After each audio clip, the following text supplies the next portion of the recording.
Hey, wealth builders. So, today I am going to walk you through 5 tips on how you can save money to purchase your dream home. And the reason why I'm sharing these tips today because I just went through this process several months ago. So, I want to drop all the nuggets of what I've learned through this process, going through it a second time in the last 15 years. So, the first tip that I want to share with you guys is that know how much house you can afford. That's a big thing because nowadays housing prices are ridiculous when it comes to pricing. So, depending on where you live, like if you're in California, you're probably paying like double what someone would pay if they lived in Iowa or Kansas, right?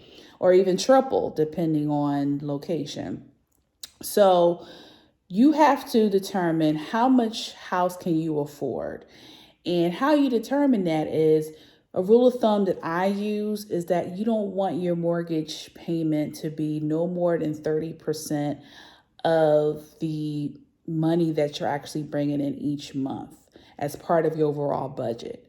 So let's say your overall budget for expenses is $5,000, right? You want to make sure that 30% of that, of your expenses, because your mortgage is going to be an expense, is part of that equation. So if it's more than that, then it's a no-go. So just factor that into the equation because, like I said, these houses are very expensive, but it is possible to do it if you plan it correctly. So that's tip number one.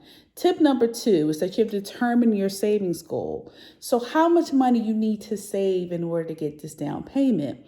So if you're looking at a $300,000 house and you want to put 20% down because you want to avoid the private mortgage insurance, then you have to save $60,000. That is your savings goal so that you can avoid the PMI. So that would be tip number two. The third tip is create a savings plan. So now that you have that goal, whatever that goal is, so let's say it's $60,000, how much are you going to save each month as part of your savings plan in order to obtain that goal?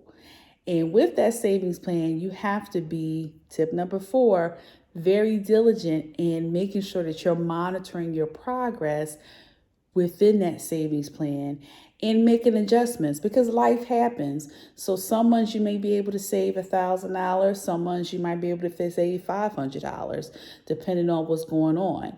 So you just want to make sure whatever savings plan you put in place that you're monitoring, because otherwise you won't know the progress you're making towards your overall savings goal. And then tip number five is to negotiate costs along with the purchase of the home. What do I mean by that? So what most people don't know is you can actually try to negotiate the closing costs with the seller. So if you're buying a home, then you can say, okay, I will put 5,000 towards the closing if the seller picks up the other 5,000, if the closing costs are $10,000. Or you could say, shoot, pick up the whole 10,000 and let's be done with it, right? So either way, you can negotiate that. And most people don't know that, and that can save you an instant $5,000 or $10,000 if that's your closing costs. So, hopefully, these 5 tips were helpful for you and will get you inspired to get that down payment for your home. If you want additional savings tips, whether to save money for your dream home or just saving tips in general, please follow my page. And I look forward to sharing more tips with you guys. Talk to you later. Bye.